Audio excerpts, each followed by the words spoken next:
This is CGTN, China Global Television Network.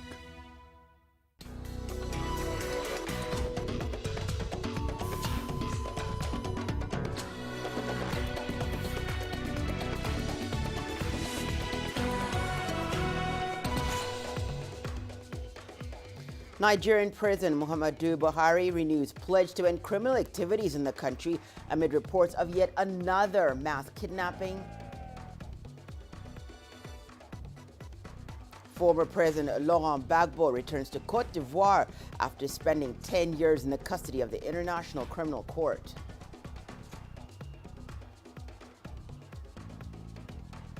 And we tell you what some farmers in Africa are doing to cope with changing weather patterns. Hello and welcome. You're watching Africa Live. We're coming to live from Nairobi. I'm Hannah Viviers. Here are more stories coming up this hour. Zimbabweans living abroad sent home a record $1 billion last year. And in your sport, records tumble as Kenya track and field Olympics trials begin in Nairobi. We begin in Nigeria, where gunmen have kidnapped at least 80 students and 5 teachers from a school in the state of Kebbi. The attack took place at a federal government college in the remote town of Birnin Yauri. Police say the gunmen broke through the gate and went straight to the students' classes. During a fire exchange, they killed 1 police officer and shot a student who was receiving medical treatment. Most of the children abducted were girls. Security forces are searching a nearby forest for the abducted students and teachers. The attack is the 3rd mass kidnapping in 3 weeks in northwest Nigeria.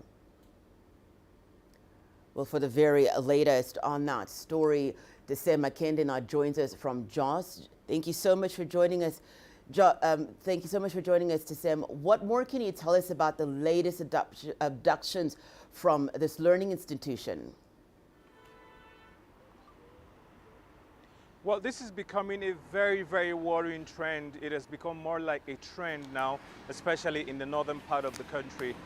Between 2000 and 2020 and now, as at last count, hundreds of school children have been picked. And this is becoming really worrying. What I can also tell you is that the Commissioner of Police in the state, Adeyinka Adeleke, came out to actually clear the air because there were conflicting reports as to whether it's an entirely girls' school, but he came out to say that, look, it is Federal Government College, Yauri, Birnin Yauri, made up of boys and girls. And he was also clear to note that the abductors came on motorcycles, shooting sporadically, and in the course of that, one of his, a policeman was shot, and one other was injured, as other students were also injured.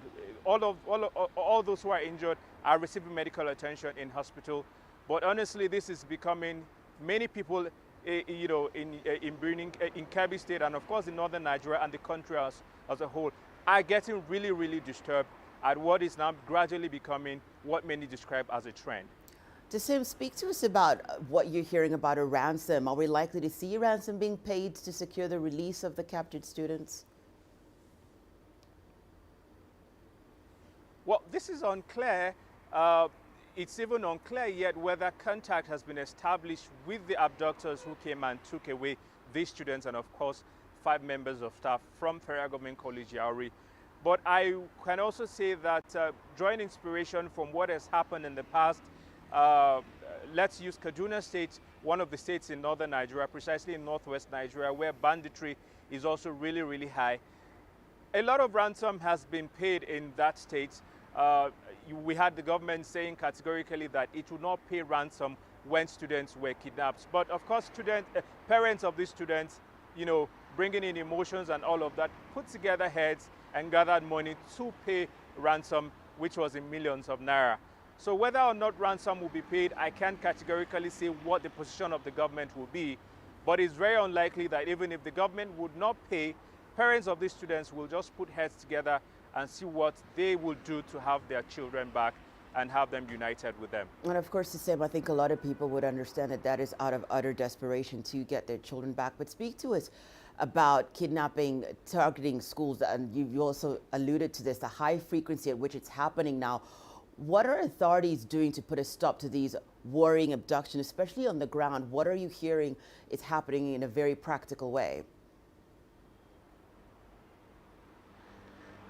Well, first of all, I'd like to say that members of the Nigerian Armed Forces should be commended. They've been really working hard to, keep the peace in Nigeria.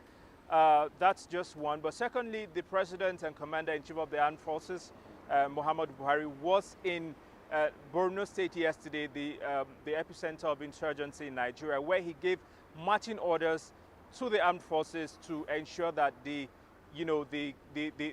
address security concerns in the country. So to answer you, that was a very strong directive by the President yesterday. And so we're watching carefully, and we'll be tracking stories to see whether or not the body language of the authorities will stem the tide of what is gradually becoming a trend of kidnappings, especially of students in the country. Thank you so much for all those details. Tissem Makinde speaking to us from Jos. Well, meanwhile, President Muhammadu Buhari has restated his government's commitment to ending an insurgency and other criminal activities in the country. He was speaking during his visit to Nigerian Army troops stationed in Maiduguri in Borno State on Thursday. Buhari says the nation owed a debt of gratitude to military personnel and security agencies currently tackling security challenges across the country. The president assured the military officers that his administration was developing a strategy for peace building in the north and eastern parts of the country. The defense and security agencies should rest assured of the federal government's unalloyed commitment to winning the battle against terror and criminality. By pulling together the collective resources and comparative advantages of the armed forces and other security agencies, we hope the enemy will now feel the ferocity of our firepower and the weight of our resolve.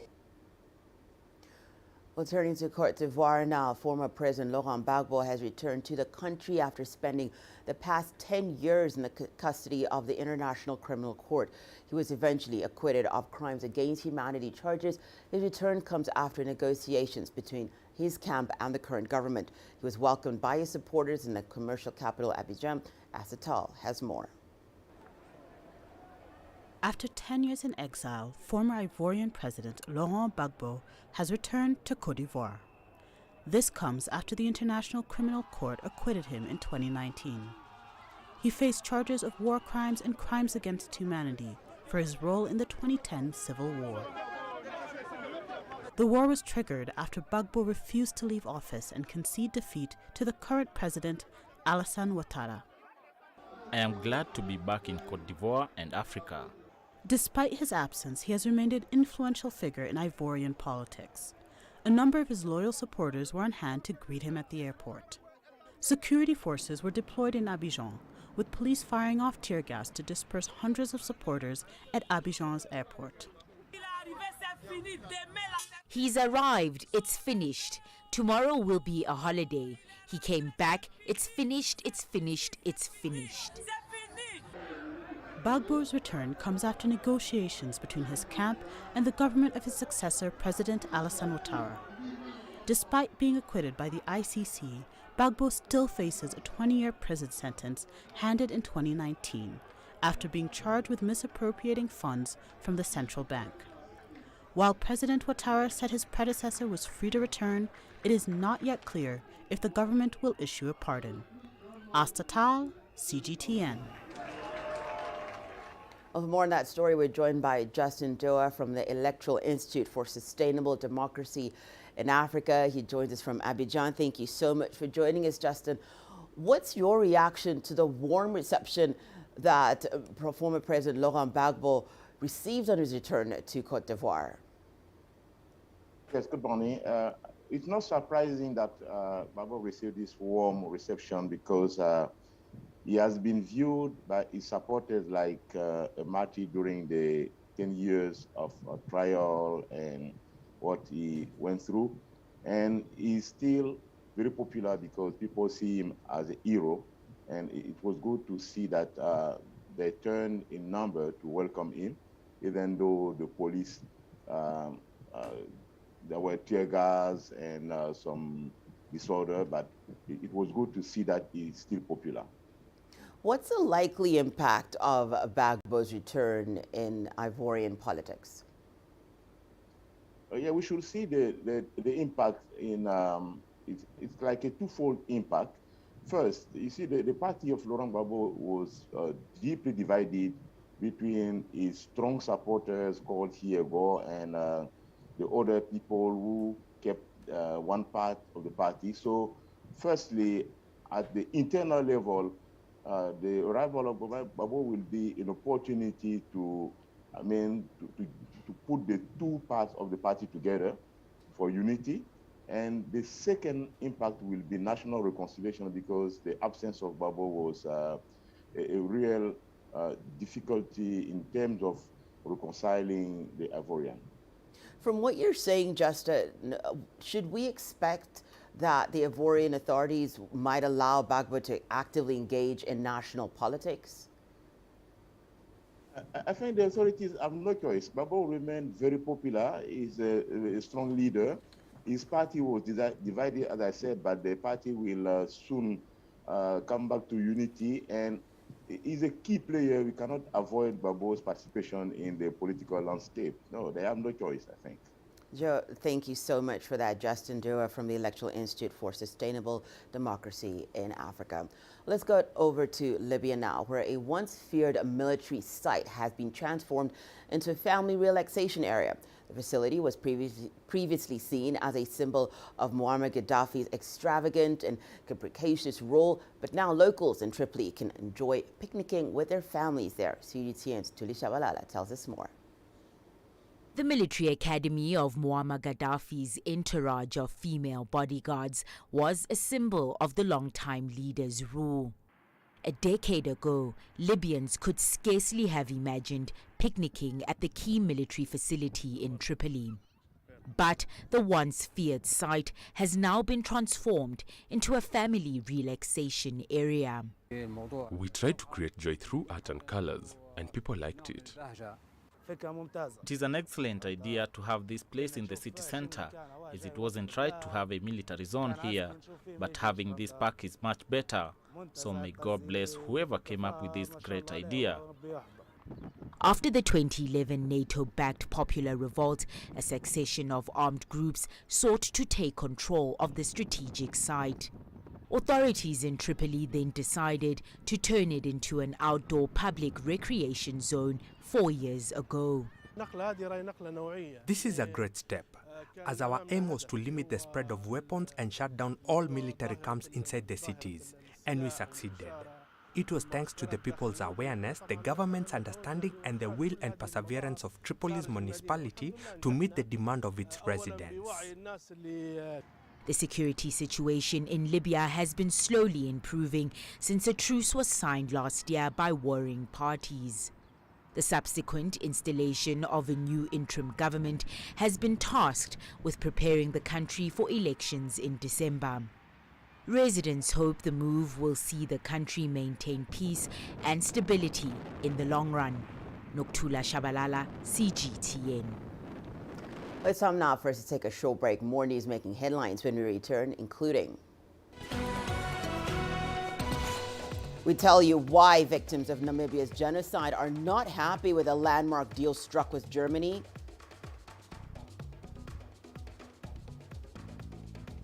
And what some farmers in Africa are doing to cope with changing weather patterns.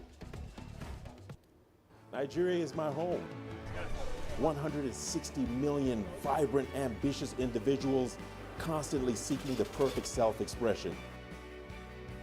It is these people who inspired me to be that person that is seen, to be a voice that is heard, and ultimately to be the anchor that I am. I have to tap in, tune in, and turn on the very best qualities within me to deliver the news. I'm Richard Nta, an anchor for CGTN. I try to not let it affect me, but there are days when it does. I'm a human being. And to see patients in a hospital bed and their family members are not there, there's no one there to hold their hand, that human touch, you know?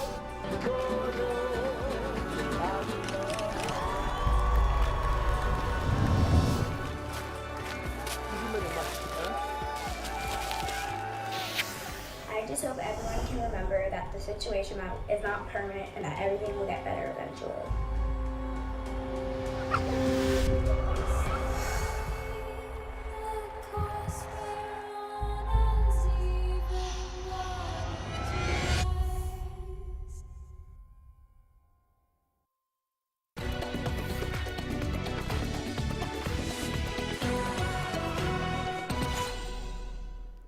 Welcome back. You're watching Africa Live.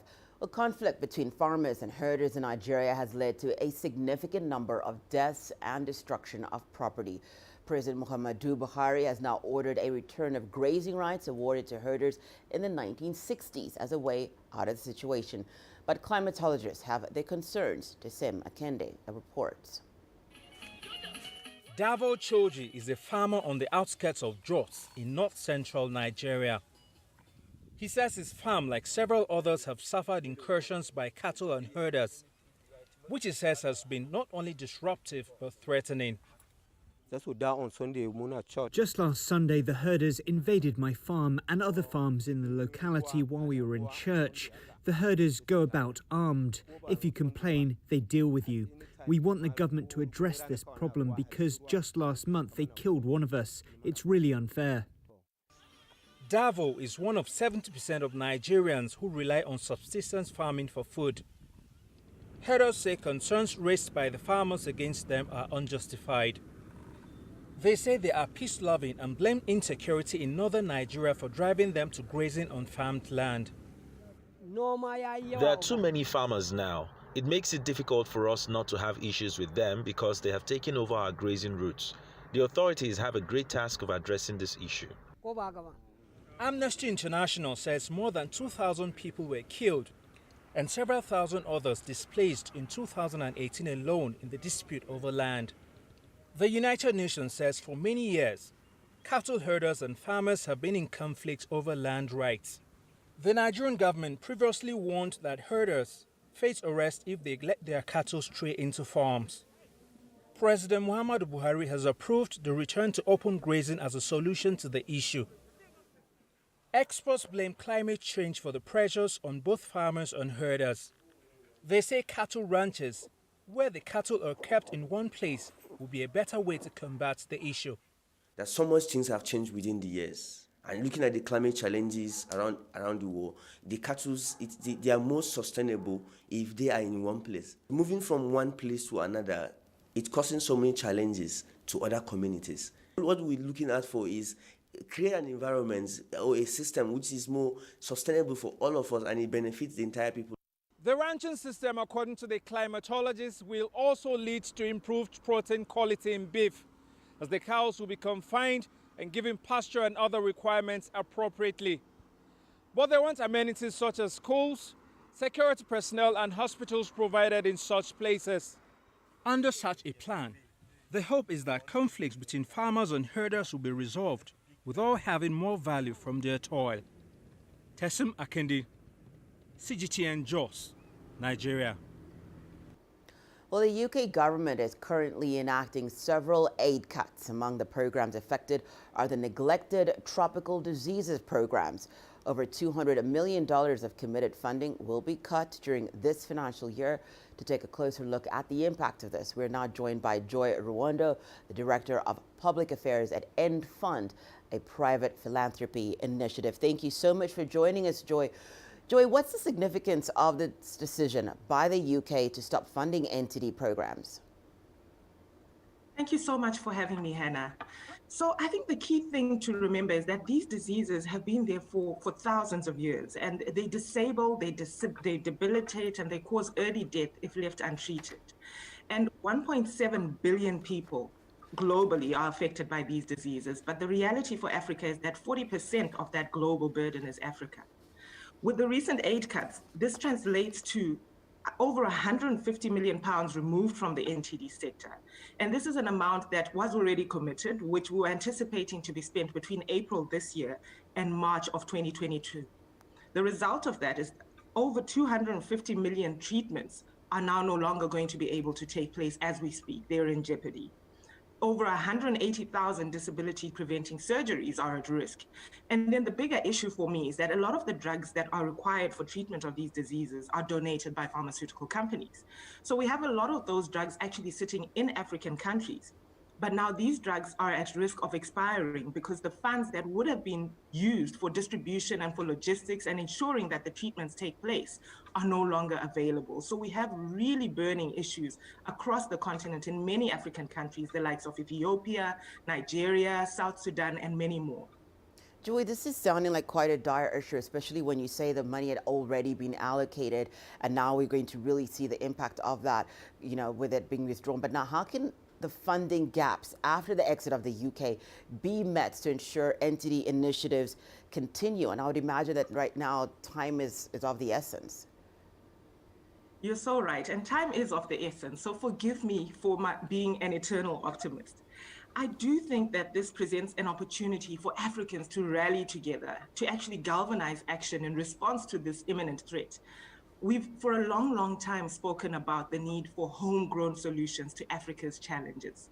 And I think the time is now. It's a pivotal moment for African leadership to lead the way in charging a more sustainable way forward for Africa, to create a future where we do end preventable diseases like this, where we build resilient health systems. And I think, you know, we have to acknowledge that pursuing disease elimination is not a small task.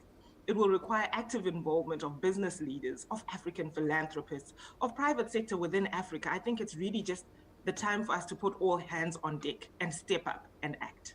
Joy, thank you so much for all that. Joy Rwanda, the Director of Public Affairs at End Fund, a private philanthropy initiative. Well, let's go to Zambia now, where the country is battling a third wave of the COVID-19 pandemic. The government has noted a surge in the number of infections and has announced new measures to help curb the spread of the virus. These include the closure of schools for 21 days, online classes for colleges, universities, and other tertiary institutions, as well as mandatory wearing of face masks in public. The government says the country's medical and health system are almost being overwhelmed. The country is currently in need of oxygen supplies and vaccines. A COVID-19 medical waiver will unlock vaccine production capacity globally. This view emerged during a BRICS online forum discussion hosted by the South African government. The webinar was held to discuss the impact of intellectual property barriers on access to therapeutics, vaccines, and diagnostics. CGTN's Leah Sanjamela reports. South Africa and India have been lobbying for an IP waiver by the World Trade Organization. The two countries are arguing that it would make it easier for developing countries to produce their own COVID-19 vaccines and drugs. The two BRICS countries, with the support of more than 100 other countries, have since October last year sought to lead negotiations at the World Trade Organization to waive certain IP rights. This in order to ramp up production and distribution of vaccines, therapeutics, and diagnostics in order to save lives. In this webinar, several industry players shared their views on a waiver for certain provisions of the trade-related aspects of intellectual property rights, or TRIPS agreement. What is clear is that the current producers are not able to meet the growing demand. And what that means is that we need to find a mechanism that will unlock production across the world. And we have identified that one of those barriers that stands in the way of unlocking the productive capacity is IP barriers. The scope of the waiver covers a number of IP protections. These include patents, industrial designs, copyrights, and protection of undisclosed information. Currently, the African continent relies on imports for vaccines. Africa is actually here quite strategically vulnerable because we import majority of our vaccines. Over about 99% is imported. So what COVID-19 has revealed is that we cannot, as Africa, rely solely on imports, and that there is a need to look at how we can produce our own vaccines for our own population. Achal Prabhala from Access IBSA Project India says a waiver on intellectual property would just be a first step. This project campaigns for access to medicines in India, Brazil, and South Africa. Prabhala asserts that countries also need to have the technical knowledge, medical technology, and skills to have the capacity to respond to the pandemic. The technology is kind of the key to unlocking the power of a TRIPS waiver. Of course, there are raw material shortages and scarcities to be sorted out, but many manufacturers have found ways to do that already. If this magical technology and its benefits were unlocked to every manufacturer who wanted to make use of it, we would have the billions of vaccines, literally. Negotiations are expected to be ramped up in the coming weeks over this issue at the World Trade Organization. Yolisa Njamela for CGTN in Johannesburg, South Africa. The founding president of Namibia, Samuel Njoma, has hailed the relations between China and Namibia. He says he is impressed with the economic cooperation displayed by China. His remarks came as he sent his congratulations message to the Chinese Communist Party on celebrating its 100th anniversary. We also have economic cooperation now with the People's Republic of China. Right now, the harbor Walvis Bay is under construction by a Chinese company. We have many students who are starting in the People's Republic of China. Some are medical doctors, some are engineers. So our friendship with the People's Republic of China is extremely very good. People's Republic of China is an example to the developing country of the world. And we also have Chinese specialists here in Namibia are assisting our government, and especially the construction of the harbor Walvis Bay. Well, let's stay in Namibia, where genocide victims' communities say they want a landmark deal with Germany revisited. This just after weeks after Berlin and Windhoek signed off on a $1 billion deal to help make amends for colonial-era crimes. Leaders of the Nama and Herero people say their communities were excluded from the settlement process, which will see additional development aid flow to Namibia. From Berlin, Trent Murray reports. It was a very public admission of guilt, 100 years in the making. We officially refer to these events in Namibia as what they were, a genocide. We are therefore acknowledging our historical responsibility. And in the light of Germany's historical and moral responsibility, we will ask Namibia and the descendants of the victims for forgiveness. With a very public acknowledgement of its colonial-era crimes, the German government joins other European powers that have, in recent years, attempted to confront their role in Africa's colonial past. And while Berlin's apology and subsequent offer of €1 billion in development aid to Namibia has been welcomed, there has also been criticism, with some activists saying the process has been more about politics than offering help to the country in the modern age. And you cannot leave out the descendants of the victims of the genocide. So we are not surprised by the results now or by the atmosphere in Namibia, which is heated, I would say, as many protests against what the government has negotiated with Germany.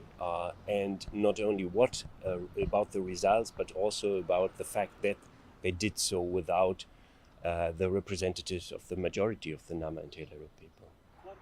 The apology follows a long period of negotiation between politicians in Berlin and Windhoek, a process that has helped unearth more information about what happened between 1884 to 1915, when Germany ruled large swathes of southwest Africa.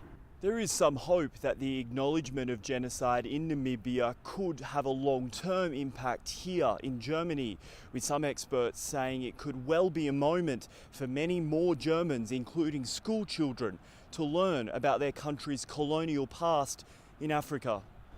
Academics say that activism seen across the African continent in recent years has helped put the issue of colonial-era crimes on the agenda for many Europeans. It happily became a media issue, an issue of public interest, and a tremendous pressure was put on the politicians, because Germans, I think most Germans just assumed that Germany would not keep to stolen artifacts, just restitute it. That Germany were good at recognizing past sins and would not deny the genocide. And they learned suddenly that the political rhetoric, that there is a huge gap between the political rhetoric and the political practice. While the wounds of the past may never fully heal, ongoing dialogue around the delicate issues of the past is seen as critical to helping chart a path forward. A path that sees Africa and Europe stand side by side in the spirit of friendship and reconciliation. Trent Murray, CGTN, Berlin. Climate change is reported to be increasing in a threat across the African continent. It has led to decreased crop yields amid increasing production costs. Many farmers are now returning to climate-smart agriculture to cope with the changing weather patterns. CGTN's Daniel Arab-Moy tells us more. Climate change and variability is a major challenge facing many smallholder farmers in Africa. In Malawi, farmers are embracing planting bamboo as a way of restoring degraded land. The fast-growing stalks are a more sustainable source of cooking fuel. If we can plant more bamboos in the country, it means that the problem of charcoal and people cutting down trees to make charcoal can be reduced. So the government need to sensitize to people that people should have a mentality that when they cut, they should replant. In East Africa, Rwanda has been taking the lead in restoring degraded land. The government is supporting efforts to restore 2 million hectares of degraded land. When you plan, you have plans that consider environment and climate change issues. In your plans, putting some measures on mitigation and adaptation in your activities, and then together we can achieve what we want to be the green Rwanda we wish. In northern Kenya, recurring drought and worsening water scarcity have not helped farmers either. The drought issues should be treated like any other long, sustainable development. We invest in those areas. That's number one. Otherwise, if we don't do that, they'll keep on recurring. But just like Rwanda, Kenya is also working towards restoring its degraded land. Farmers are being given individual support in transitioning to agroforestry. So far, about 20,000 hectares across the country are under restoration through planting trees and shrubs within farmland. Daniel Arab-Moy, CGTN, Nairobi, Kenya.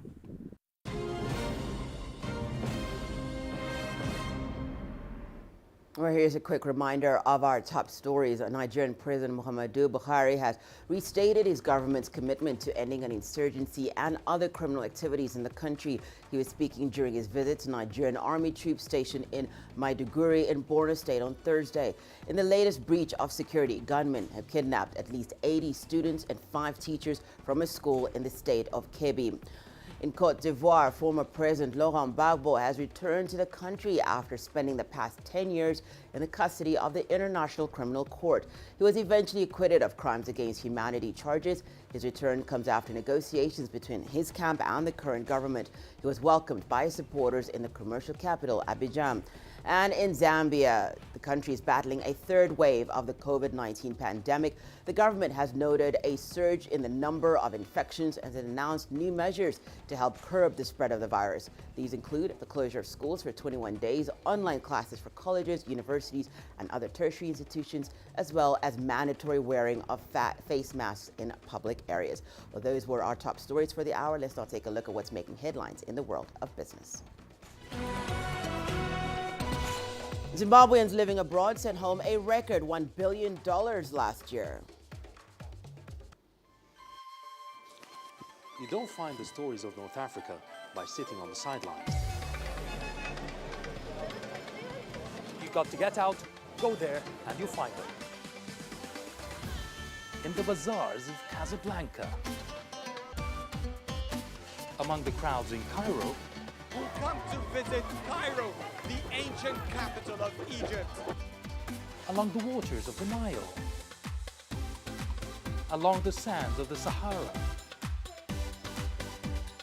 No one else will take you where we can in North Africa. No one else will show you what it's all about. CGTN, see the difference.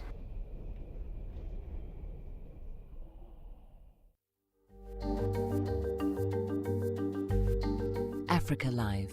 Find your voice.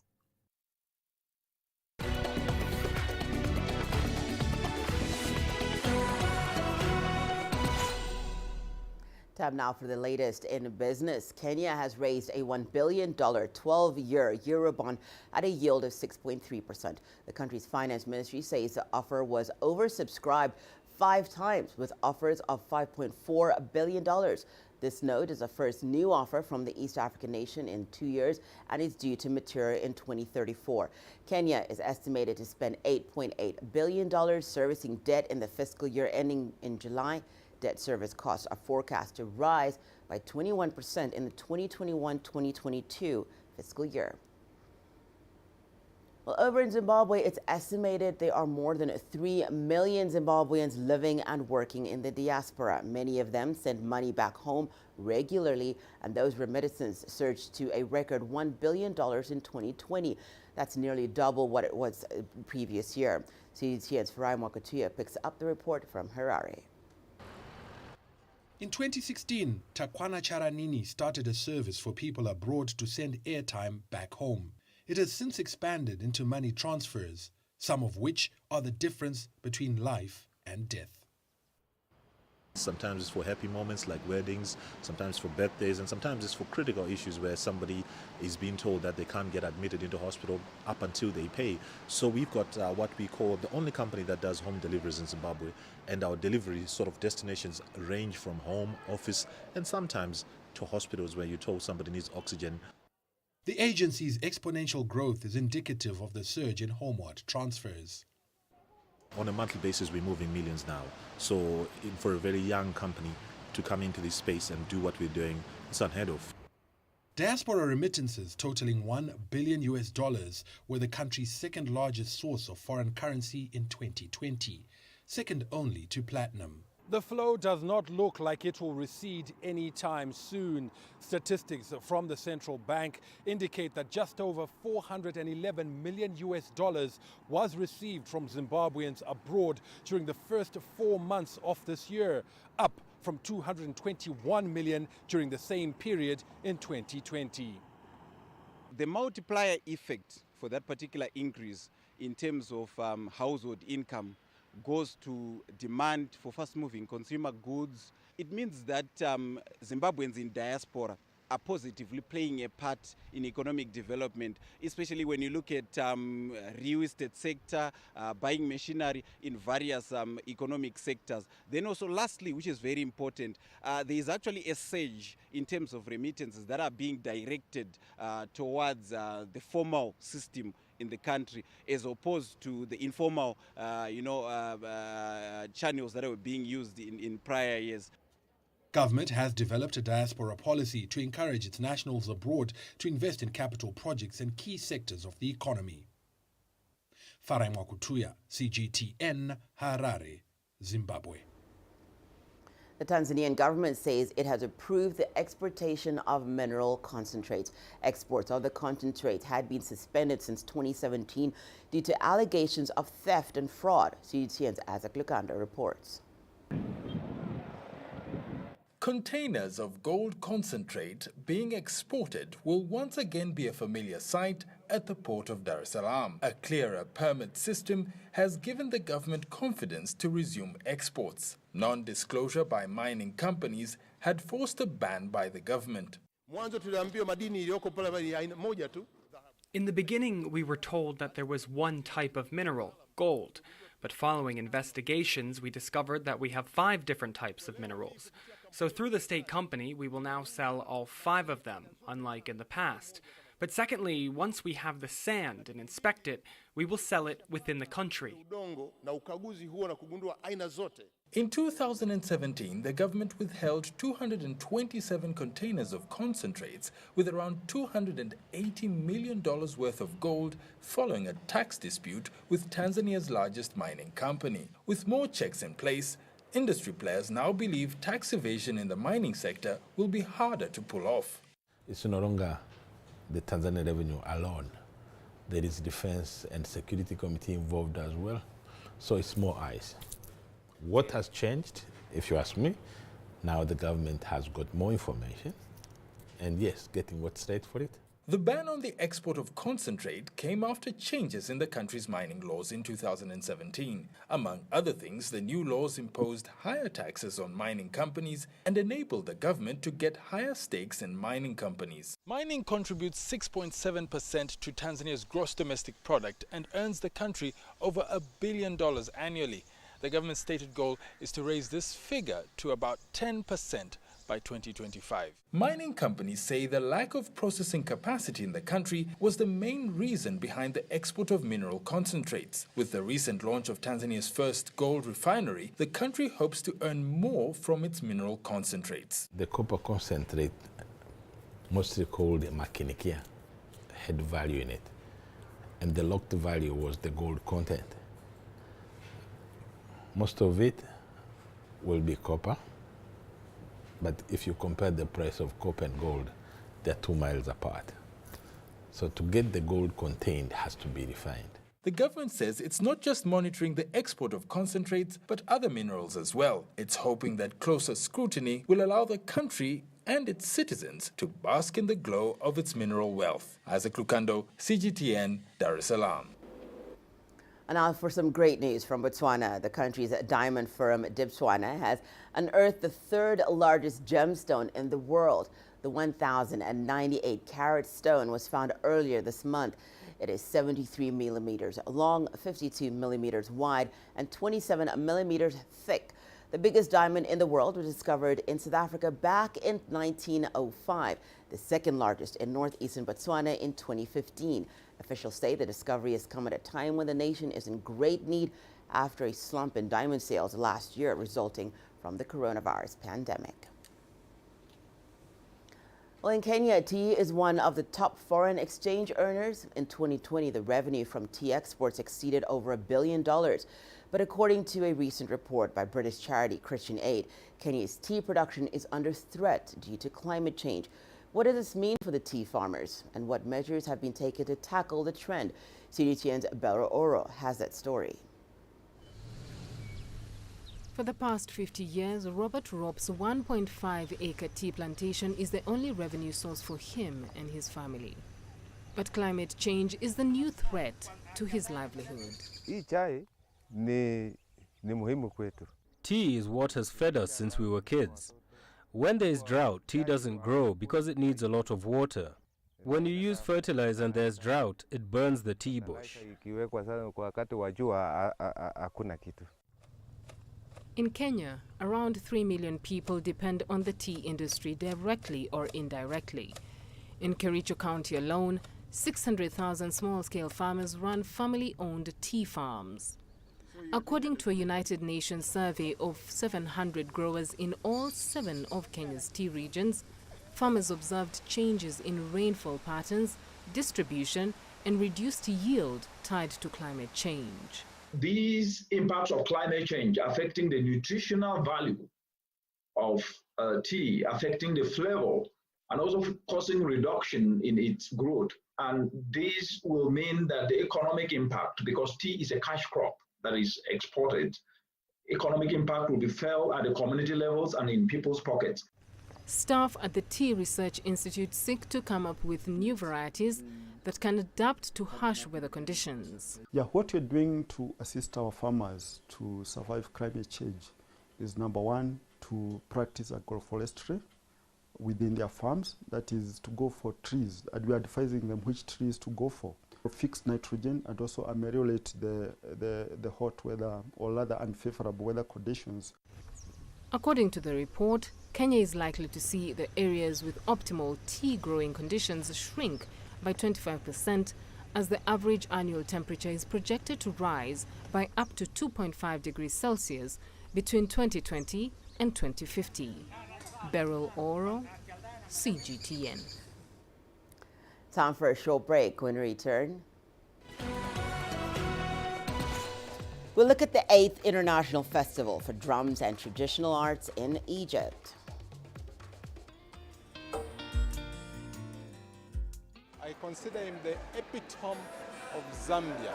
There is no Zambia without KK. I regard him or consider him in the class of Nelson Mandela, Martin Luther King. He's a living legend, I must say. He's a living legend. I have to give it to the old man. He doesn't know, if that's the right term, when to quit. Because he just goes and goes. After office, it's like he never left. I just thank God, young man, that he has made it possible for me to live this long and be able to help reshape this nation into something wonderful.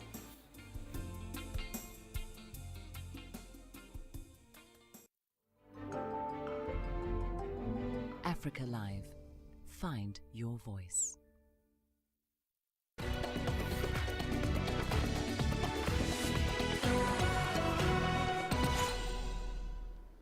Well, the 8th Egypt Drum Festival took place in Cairo this week.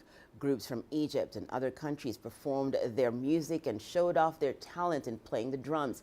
CGTN's Yasser Kim brings us that story.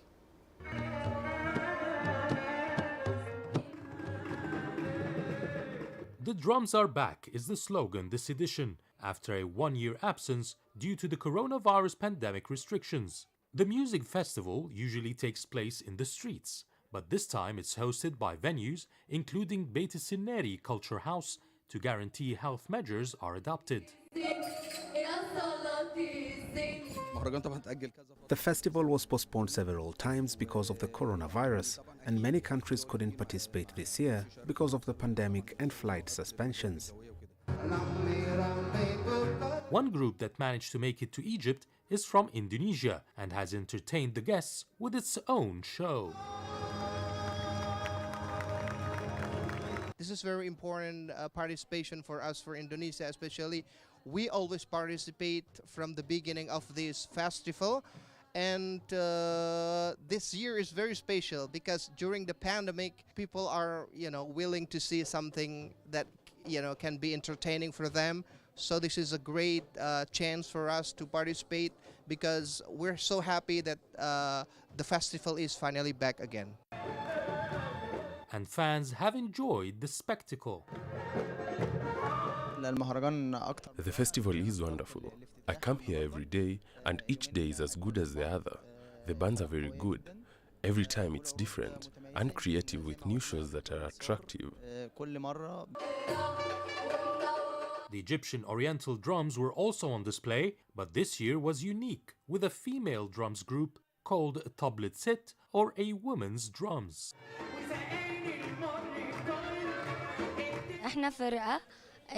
We are a group that performs folkloric songs and play the drums. It's very important to participate in this drums festival because we want the female presence in these types of events. It opens the door for women to have more exposure in the media and different festivals.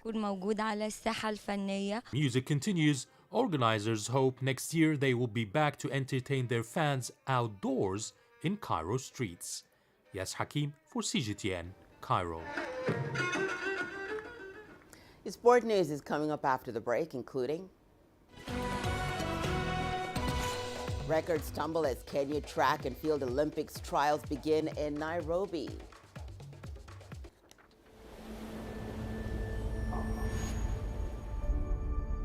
How would you create your legend? On the fields, on the tracks, in the arenas of Africa. Were you born to be a player? Could this moment be yours?